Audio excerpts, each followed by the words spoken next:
If you guys are tuning in, my name is Schlonn Hawkins. I am CEO and publisher of Shelterforce, and I am so excited about today's conversation because we have a special guest, Jonathan Tarleton, who is an author of Homes for Living. He is also an urban planner, an advocate, a speaker, and also a friend of Shelterforce, as well as a board member. And I am excited that he is here to join us today. Hey, Jonathan. Hey, Shalon, always good to be here. Yes. How are you doing today? I'm good. I'm good. I'm recovering from a cold I got from my 1-year-old niece over Thanksgiving, but it was well worth it. Okay. So yeah, it was a good deal. We hang out with Zoha, so that was good. Oh, good, good, good. How are you? I'm doing good. It is really rainy and dreary Mm. where I'm at. So there was supposed to be sleep, but it's now just really heavy rain. So, but I'm good because today is Giving Tuesday. All right, so we're gonna kick off the conversation, but first I want to remind folks that today is Giving Tuesday, and today we are running a small campaign for Shelterforce. We're looking for 50 folks to give $50 for our 50th. 50, 50, 50. So we are 50 years old this year. Shelterforce has been reporting on affordable housing and community development, and we are one of the only ones that is doing this work. And this is our 50th year. And so we're just looking for 50 folks to be generous today on Giving Tuesday and give us $50 so that we can continue for the next 50. All right, well, let's get started, Jonathan. So I am so intrigued by your book, Homes for Living. Mhm. Um, but more so, I'm intrigued on the backstory. So everyone Yeah. is so fascinated with, the finished product. But I want to know, what was your process? First, what inspired you to write this book in the first place? Yeah. No, thank you for that. It's been a long journey and hopefully it'll Okay. have a long life.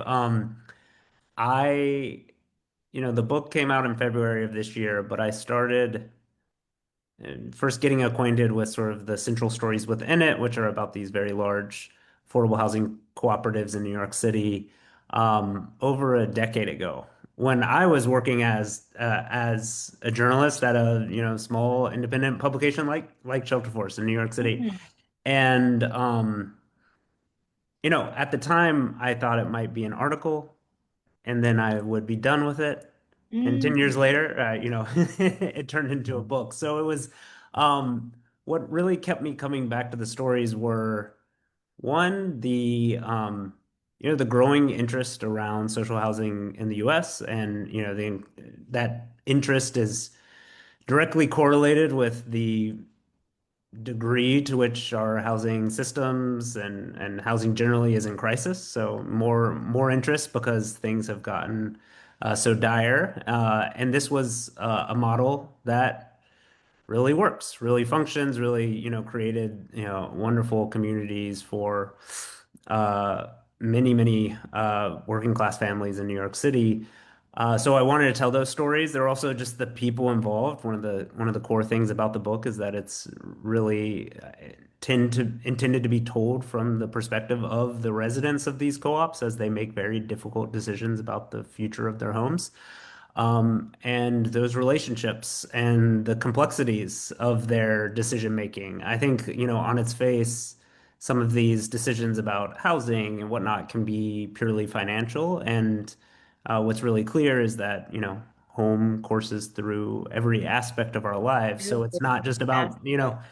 it's not just about money. It's not just about profit. There are big questions about ownership and citizenship and agency and taking care of one another. So it proved to be an endlessly fascinating topic and stories that the more you dig into it, the more you get from it. There is like an undepletable well of I'm going to use that interesting undepletable. Wow. insights. So, Yeah.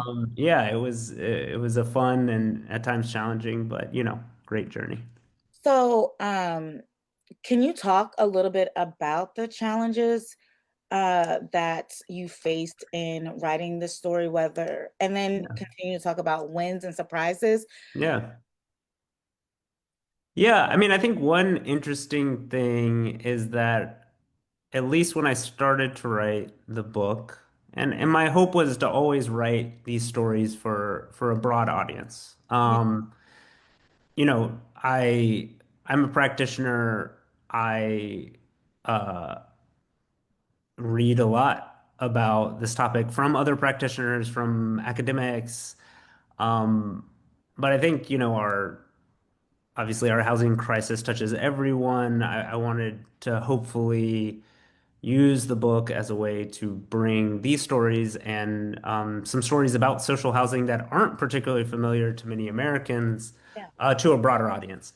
And that required like convincing different folks along the way, publishers, et cetera, that like this is not a niche issue. This is in fact central. And I mean, it seems crazy to say that now, given that, conversations about housing affordability are uh, you know, among the top political issues of our moment. But that wasn't hasn't always been the case over the last 10 years. Even if they've been like very, prominent on a local level in certain places, it definitely wasn't always a national conversation. And so at different points in time, I had to make the case about like why these were not niche stories. And this was at times challenging because, I was writing about a very specific program in New York City, the Mitchell Lama program. And some people will say, well, like, what do people in, Michigan care about Mitchell Lama? right. And I'm like, well, they might not care about Mitchell Lama, but they care about these models. They care about possible solutions to their housing challenges. And making that argument sometimes didn't always land, but I think it was a crucial thing for me about this project. And the point of writing the book was making sure that it uh, was beamed to a written for as broad an audience as possible. And in part to do that through storytelling and the stories of the people who live in these places. So to remove the kind of there's some technical aspects to these conversations, but there are technical aspects to many people managing their housing situations, whether it's figuring out their mortgage, whether it's figuring out how to use their housing choice voucher. That sort of spans all of our experience in this arena in the US. So you keep talking about the stories and not to give anything away, but just to Yeah, tease the folks that maybe yeah, are not familiar with your book. yeah. Um, can you talk about a story that really stuck out to you when writing? Yeah, for sure. So, the kind of central tension in the book is around these very large affordable housing cooperatives that were built to be permanently affordable, uh, and do so by putting a resale restriction on the share of the co-op, essentially a resale restriction on the apartment. You buy it for a very low amount. Say today you could literally still buy one of these apartments if you come off the wait list for, $45,000 in New York City, which is not much for that market, to say the least. Um, but the deal is you buy them for a low amount and you sell for a low amount. You can't just sell for whatever someone will pay you. Right, And the book itself follows kind of the internal debates within these co-ops about whether to remove that restriction or not, which would essentially make this housing no longer affordable for future generations.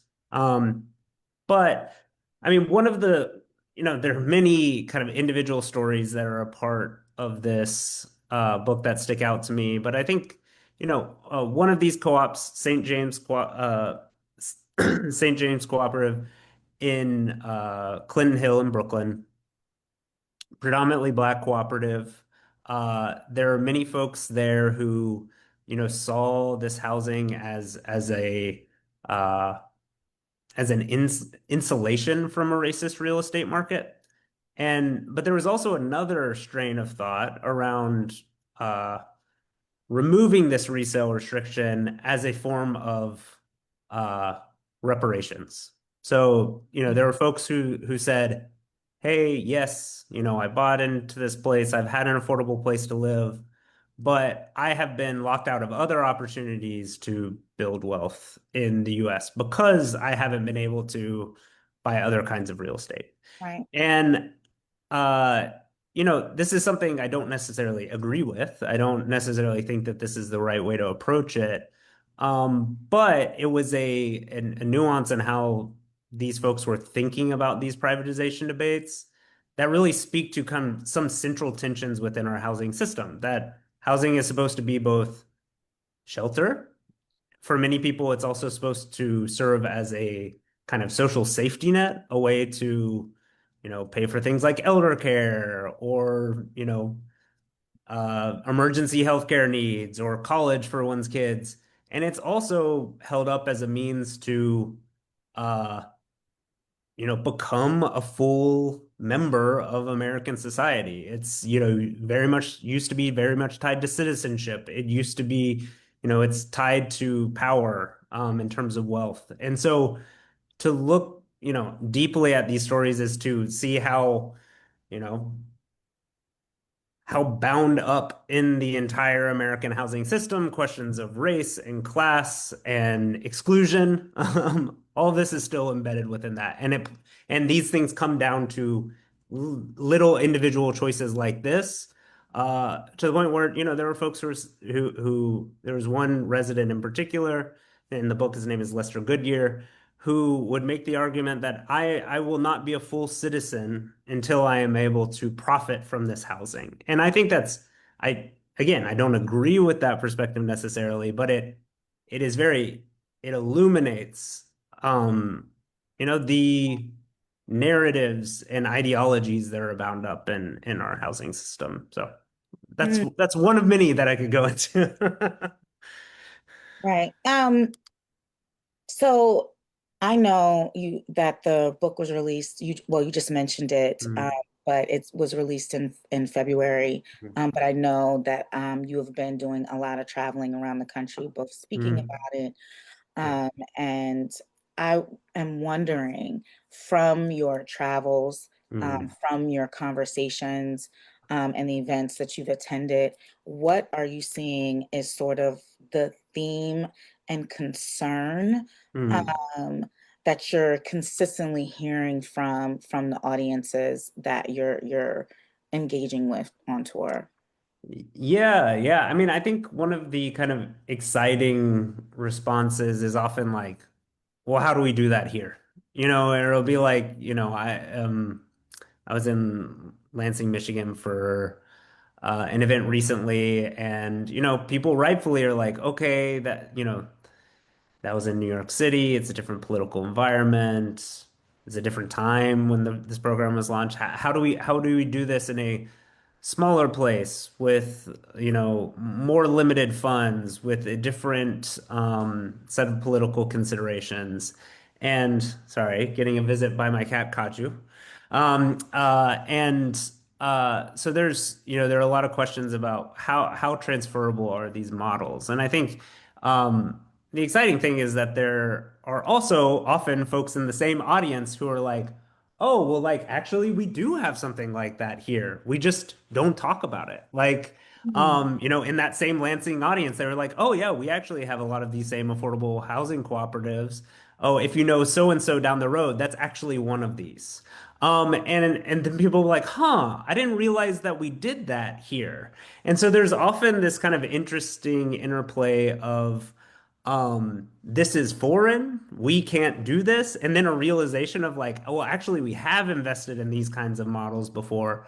There is often a question of like, how do we pay for it? And I think this is, people are often interested in the models, bought in on the absolute need for these kinds of solutions to our housing crises.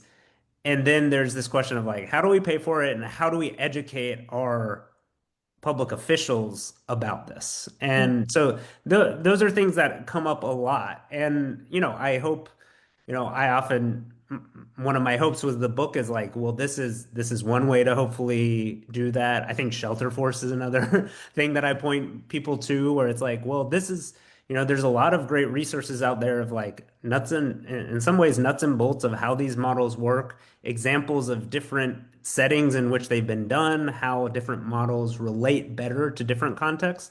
Those are things that I hear come up again and again for sure. But like there's, because I don't think you can go anywhere in the US right now and people would bat an eye at someone saying housing isn't affordable. Right, This is now a common experience across the board.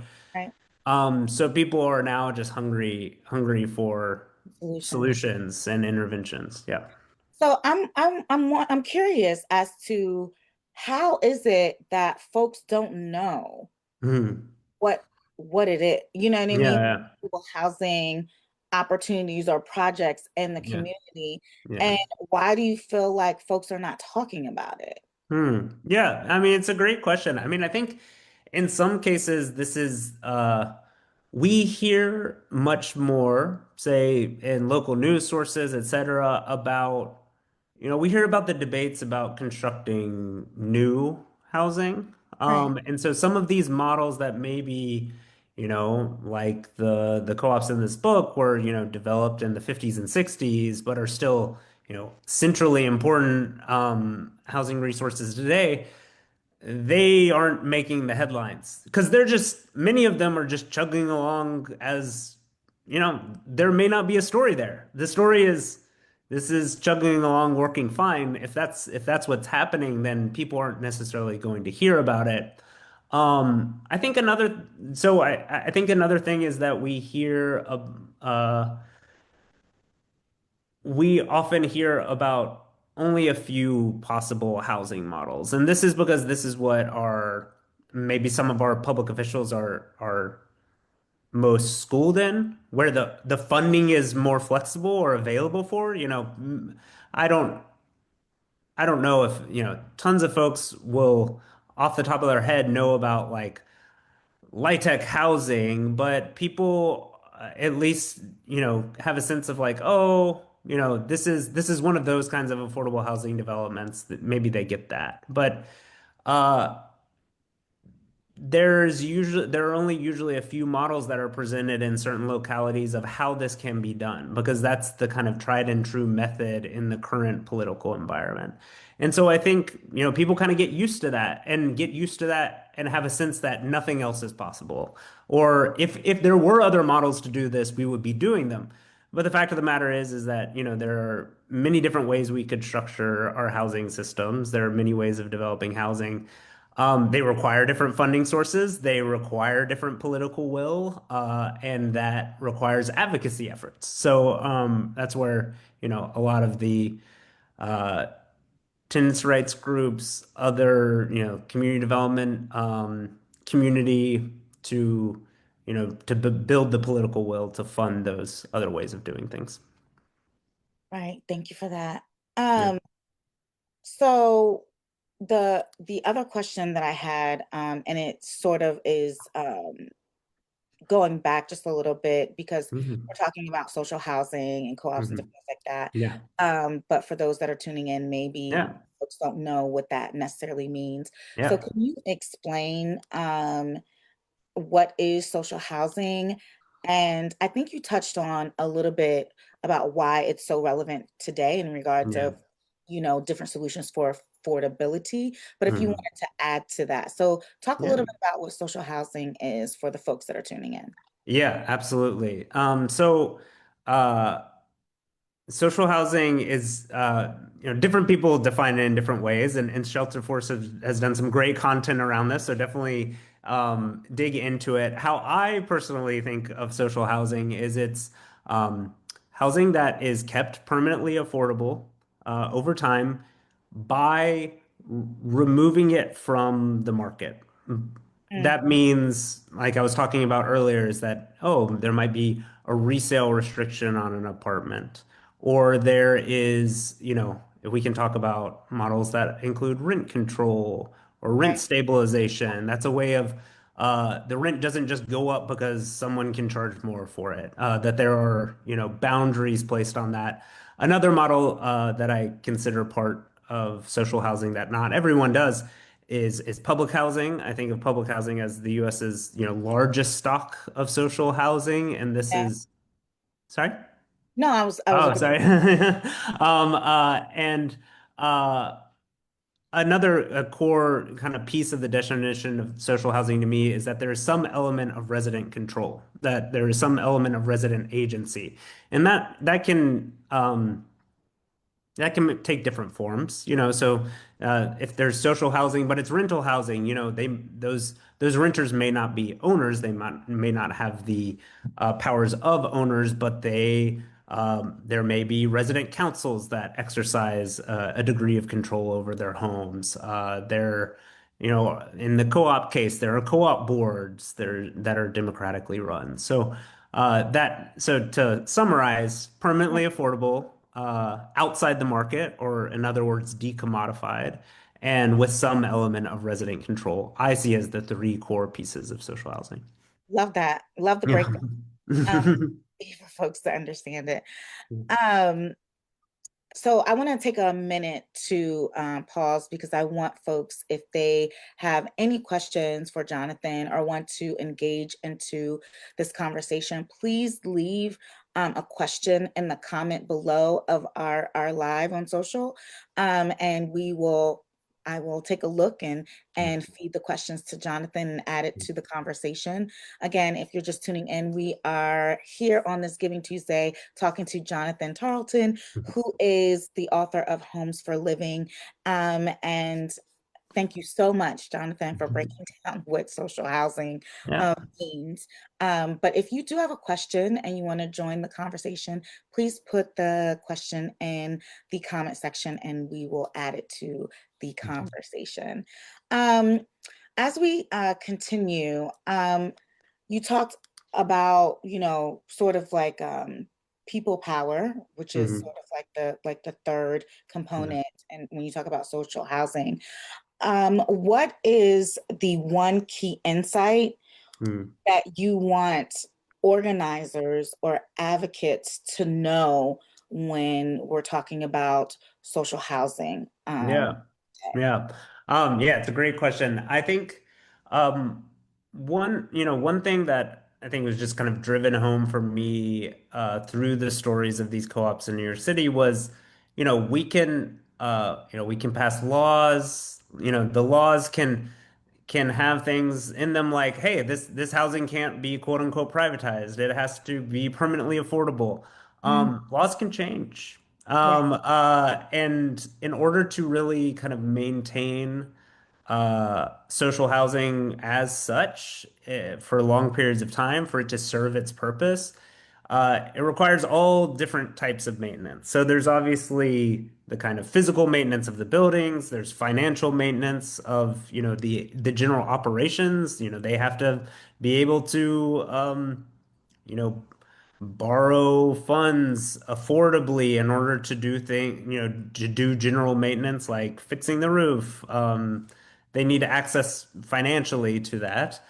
But I do think there's a third kind of key piece of maintenance that we often don't talk about, which I call like social maintenance, which is more or less reaffirming what is the purpose of this housing. Because we do live in a larger environment in which um, the purpose of housing is sometimes actually kind of obscured. I mean, I called the book Homes for Living, which seems on its face like obvious statement. Like, what are homes for? It's like, yeah, we live in them.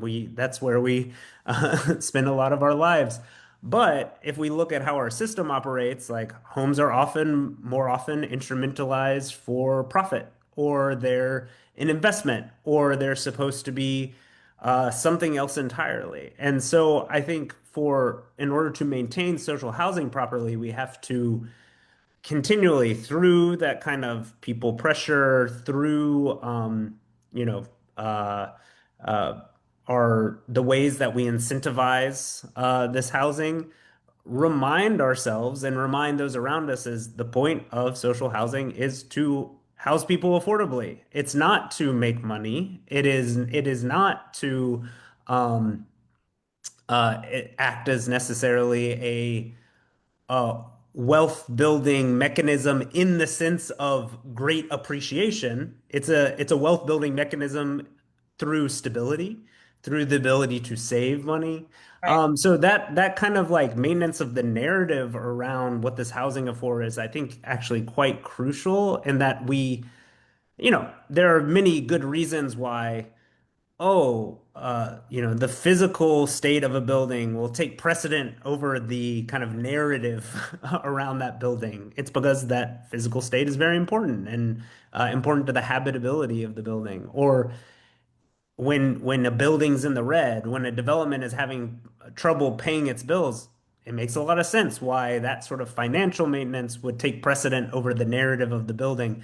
But all of those three things actually interact. And if we don't remember why we developed this, Right. we don't remember why we are investing in affordable housing, investing in social housing, then we'll lose it. We will eventually lose it because um, yeah, I mean, it's a resource there that like someone will happily make money off of if they can. So It's that's a good almost thing. like a mind switch, right? Yeah, So because yeah, when because you do think of housing as, a way to build wealth and yeah, so forth. And we're not negating that, right? absolutely not. Um, Yeah. but we're saying that this is like it's like accepting, like you got to Mhm. accept it, like this is purely for housing people because it Mhm. is a human Yeah, right, yeah, and when you provide that level of stability, yeah. that it it provides a long game return on the investment, right? Absolutely. Yeah. It provides a foundation where the other things are possible still. I mean, the one thing that I always like to point out is like yes, the residents in these co-ops in this book could not sell their apartments for, $1 million, Right, but they could save every single month because they had this exceptionally good deal, frankly. And many of them, some of them were able to purchase second homes. All of them were able to send their kids to college. They were saving, they were right, building wealth in other ways, right, but not through a one-time housing transaction, right. right? It was a durational experience. Yeah. I love that. We do have a question Yeah. in comments, and this is from Amber Neal. Thank you so much. Mhm. And her question is, can you talk about social housing versus public housing? How do they Mm. differ? Yeah. It's a great question. And I'll say that, different people have different perspectives on this. I see public housing as a form of social housing. So I see it as one particular model within that larger umbrella.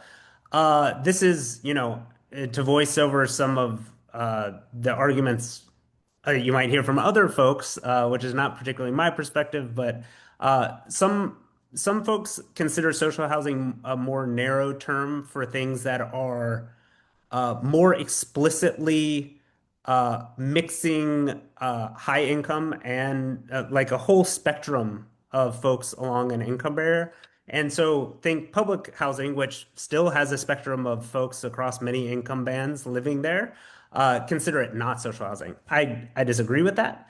But public housing, I think, is one of the biggest forms of social housing we have in the U.S. And it is an incredibly crucial uh, stock of homes for Americans, and something that we should, as part of this larger conversation about social housing, be investing in, being ensured that it is also maintained.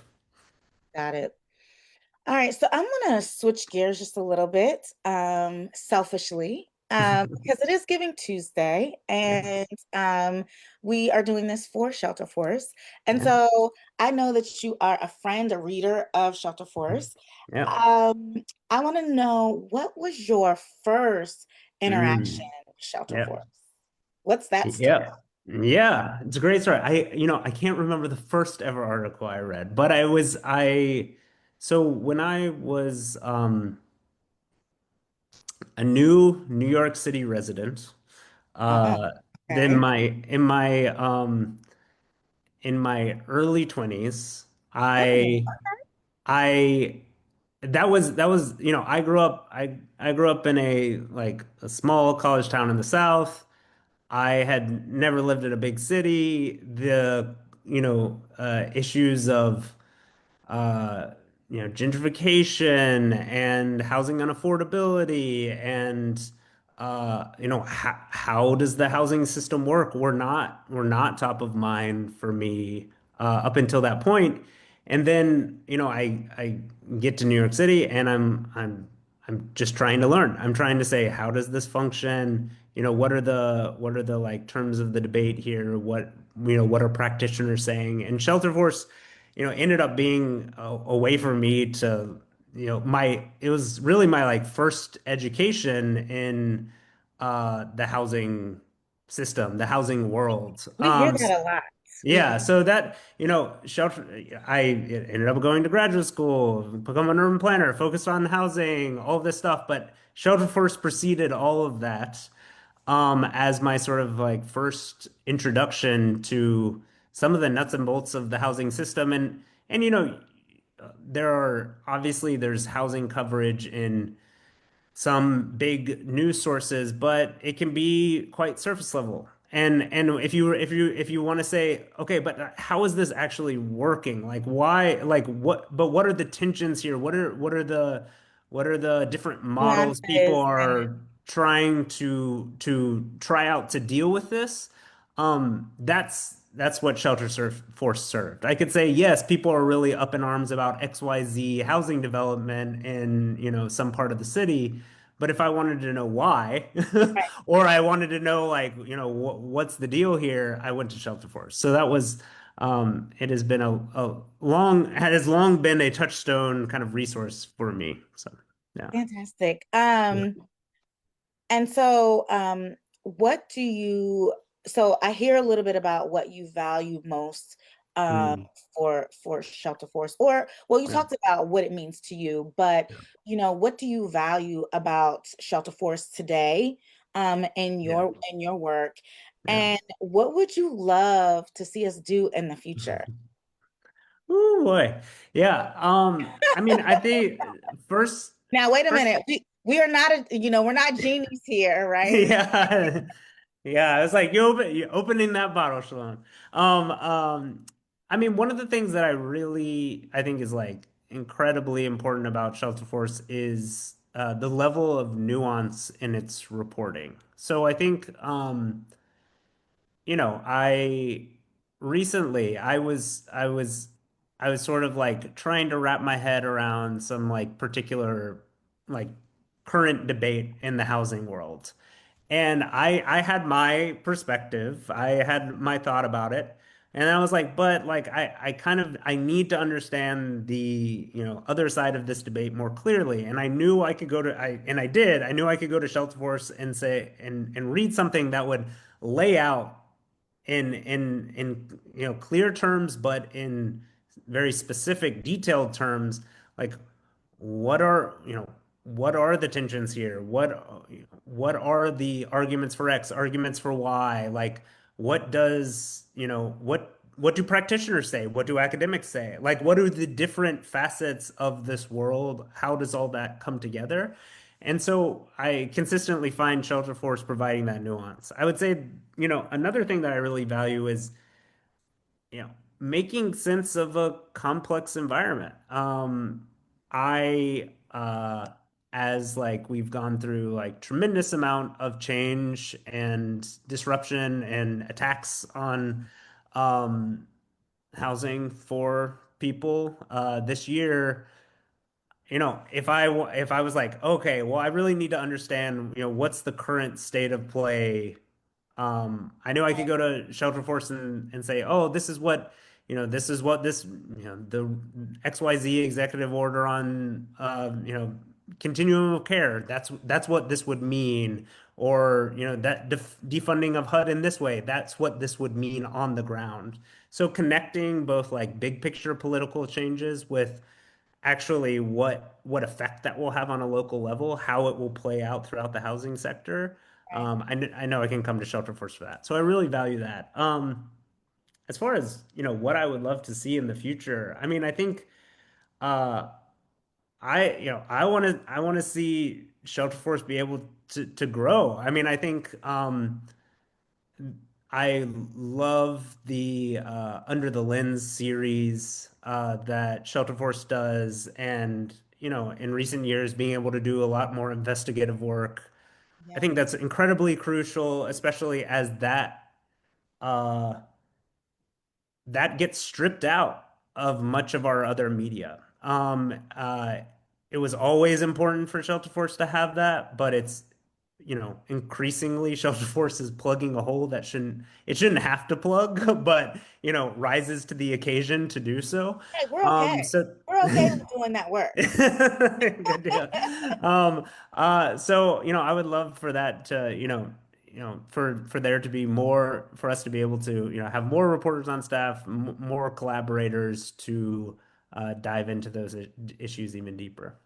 Oh, that's great. I know my editorial team is going to eat that up. Folks, this is we are not, I did not have a side conversation with Jonathan. It's Um, true. Yeah. and I really did want to know the backstory, and I love hearing how folks are connected or get connected to Shelter Forest, Yeah. and learning how Shelter Forest is such a cornerstone or important piece when it comes to doing this work. Yeah. And so, today is Giving Tuesday, Jonathan. Yeah. I've said it like 100 times, and I'm going to say it 100 more. Um, why do you believe it's important for folks to support Shelter Force? Mm. Not just today, Yeah. but 365. Yeah. Yeah.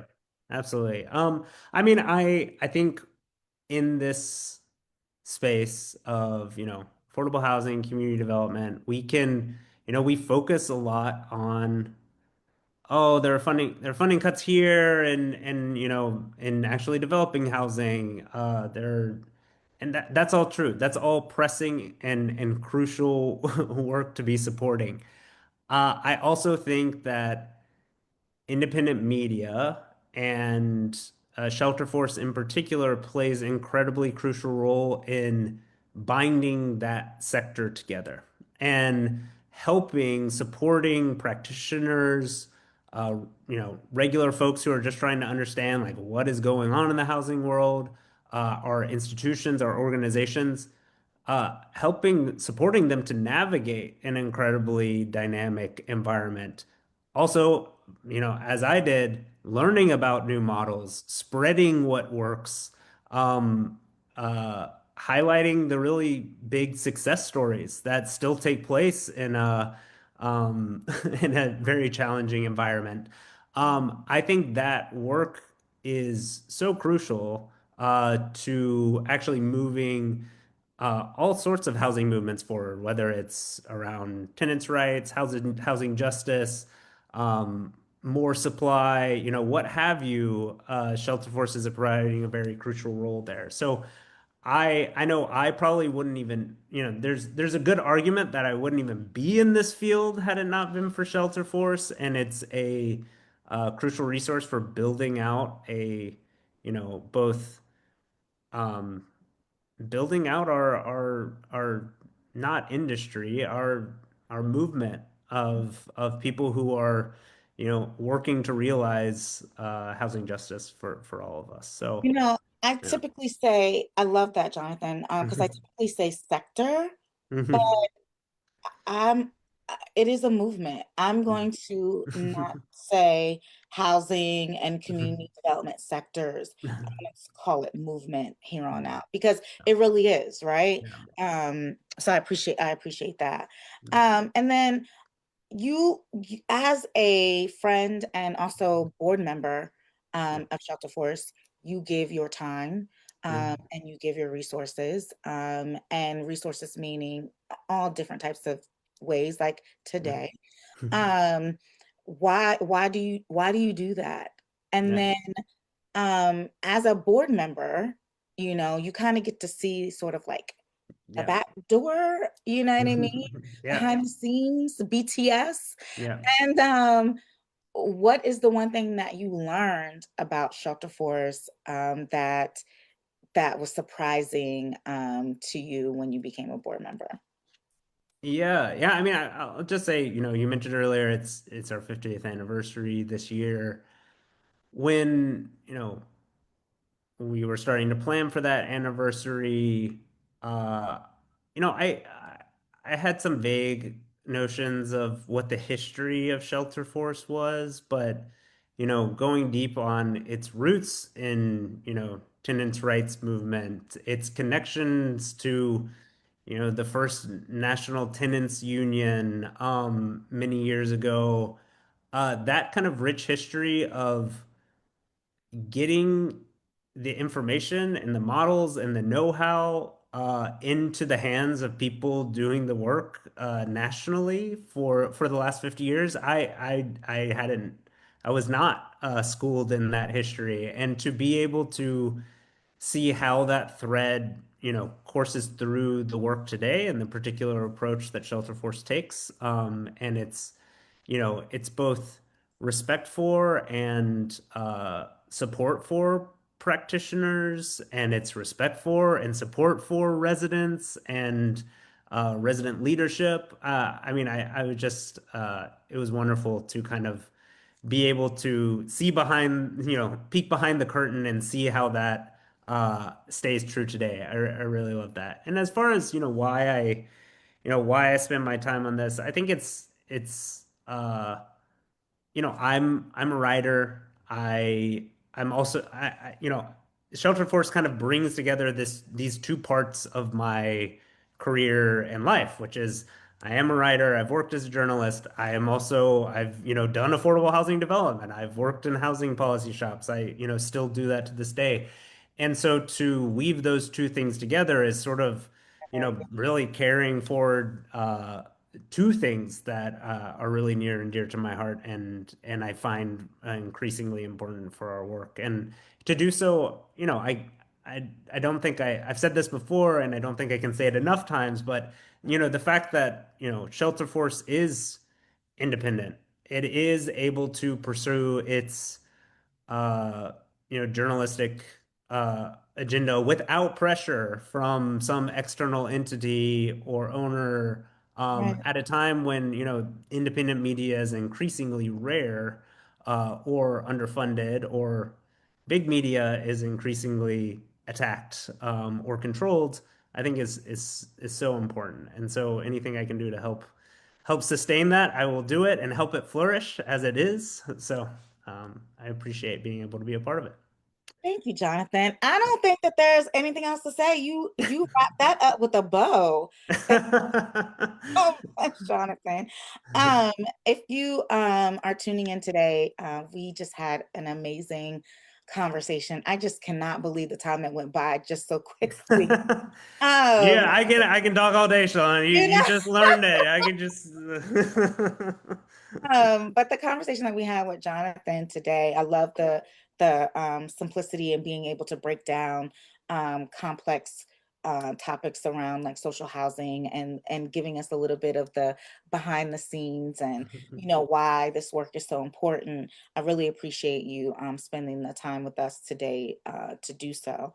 Is there anything that you have coming up, Jonathan, that folks need to know? Or that could be a part of? Oh, um, I appreciate the question. I think, I I'm always around to chat about this work, chat about this book. If, you have a family member who wants a lovely holiday gift of this Oh, guy, yes, a feel free gift. to, go for it. But it's just great to be with y'all today and to be here to support Shelterforce at this as the crucial time of year. So thank you. Thank you, Jonathan. All right, so folks, I'm going to put Jonathan's a website into the comment section. So, folks, if you want to see his upcoming events or if you want to chat with him directly, if you have any questions, there are means and ways to contact him through his Yeah. website. Again, thank you all for tuning in this afternoon. I hope you learned something. Um, and at the very least, is please go over to shelterforce.org and give today. We're looking for 50 folks to give $50 for our 50th, 50, 50, 50, for Giving Tuesday. Oh, and remember that every dollar that you give today and until the end of the campaign is matched with our partnership with Newsmatch. So, Jonathan, again, thank you so much for giving your time. And we will talk soon, very My soon. pleasure. All All right. You guys have a great rest of your day. right. Thank you. Bye-bye.